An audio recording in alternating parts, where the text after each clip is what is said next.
Hello friends, आज के episode में आप देखेंगे कि पाखी लेकर आती है प्रसाद और सई से कहती है मुझे पता है कि तुम भूखी होगी, इसलिए मैं तुम्हारे लिए प्रसाद लेकर आई हूँ। सई कहती है क्या बात है पाखी दीदी, आपने मेरे बारे में इतना सोचा, इसके लिए बहुत बहुत थैंक यू। पर यहाँ विराट सर नहीं, आप यहाँ क्या कर रही हैं? पाखी कहती है ये परफ्यूम तुम्हें विराट ने दिया, खुशबू तो बहुत अच्छी है, पर देखने से तो ये बहुत एक्सपेंसिव लग रहा है। सही परफ्यूम को पाखी के हाथ से छीन लेती है और अपने हाथ में रख के कहती है जैसा भी हो पाखी दीदी, पर ये परफ्यूम मेरे लिए बहुत ख़ास है, इसलिए मैं इस परफ्यूम को आपके साथ शेयर नहीं कर सकती। आई एम सॉरी, पर ये परफ्यूम मैं आपको नहीं दे सकती, कुछ और लेना हो तो बताइए। पाखी कहती है विराट मेरे लिए भी बहुत ख़ास है सही, और तुम्हें ये सब पता होने के बाद भी तुम ऐसे क्यों करती हो जो तुम करती आ रही हो? सही कहती मुझे पता है कि विराट सर आपके लिए बहुत खास है, पर मैंने ऐसा क्या किया? पाखी कहती है तुम अपनी आँख में पट्टी बांधकर कब तक ऐसे घूमती रहोगी? सही, मेरी बात तुम कान खोलकर सुन लो। विराट एक आदमी है और एक आदमी को एक पत्नी की ज़रूरत पड़ती है, ना कि एक दोस्त की। उसे एक ऐसा शख्स चाहिए जो पत्नी बन के उसके साथ रहे, उसके पास खड़ा रहे, लेकिन पत्नी का हिस्सा तो तुम दे नहीं सकती क्योंकि तुम तो एक दोस्त हो। बहुत जल्द तुम दोनों के बीच में ना कोई तीसरा आ जाएगा और इस दोस्ती में खटास पड़ जाएगी, तुम्हें पता भी नहीं चलेगा। मैं तुम्हें सिर्फ और सिर्फ अपना एक्सपीरियंस बता रही हूँ, शायद तुम्हारी आंखें खुल जाए, बाकी तुम्हारी मर्जी। अगर तुम्हें डर लगे ना तो आज लाइट खोल के सोना, शायद तुम्हें डर भी ना लगे। इतना कह के पाखी वहाँ से चली जाती है और सही टेंशन में आ जाती है। इधर विराट के पास डीआईजी साहब का फ़ोन आता है। विराट कहता हाँ सर बताइए। डीआईजी साहब कहते हैं कि क्या तुम जानते हो विराट, मैंने तुम्हें इस मिशन के लिए क्यों चुना? क्योंकि ये मिशन तुम्हारे लिए पर्सनल लेवल पर भी बहुत ज़्यादा इम्पोर्टेंट है। कल होम मिनिस्टर साहब उस गाँव में आ रहे हैं मुआयना करने, और मैंने सुना है कि आतंकवादी उनको बम से उड़ाने की प्लानिंग कर रहे हैं। इससे पहले भी 5 पुलिस वालों की टोकरी वहां पर गई थी, लेकिन आतंकवादियों ने उनकी जीप उड़ा दी थी।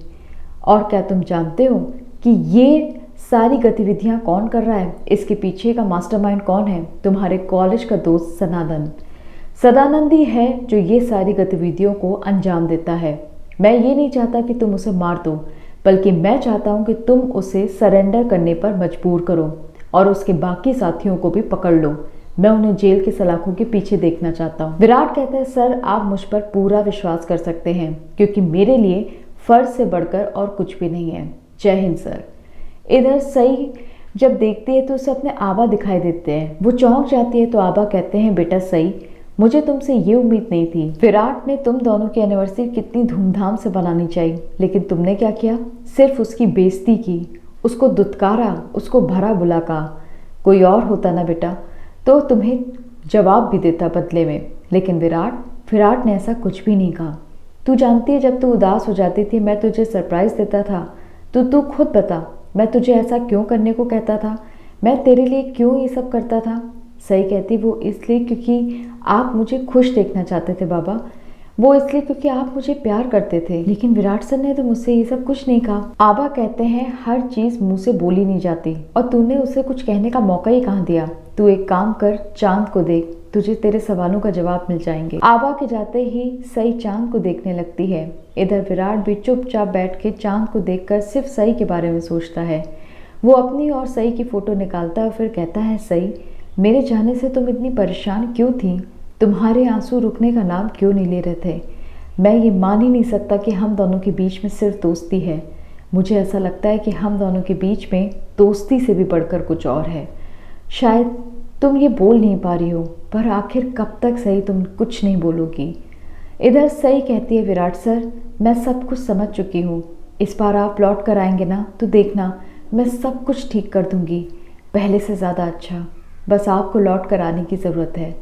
विराट और सई अब एक दूसरे के बारे में सोचते रहते हैं और एपिसोड का दी एंड हो जाता है। अगले हफ्ते के एपिसोड में आप देखेंगे कि देवी ताई सई से बहुत लड़ती है और कहती है मैंने तुझसे कहा था ना कि विराट को अपने से दूर मत होने दे, तूने मेरी बात क्यों नहीं मानी? सई, ज़रूर कुछ बुरा होगा, मुझे अभी विराट को लेकर आना होगा।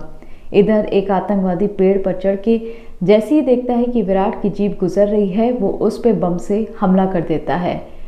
उधर सई देवी ताई को मनाने की बहुत कोशिश करती है और इस छीना झपटी में सई का मंगलसूत्र टूट के बिखर जाता है। अगर आपको हमारा चैनल पसंद है तो इसे लाइक शेयर सब्सक्राइब ज़रूर करें।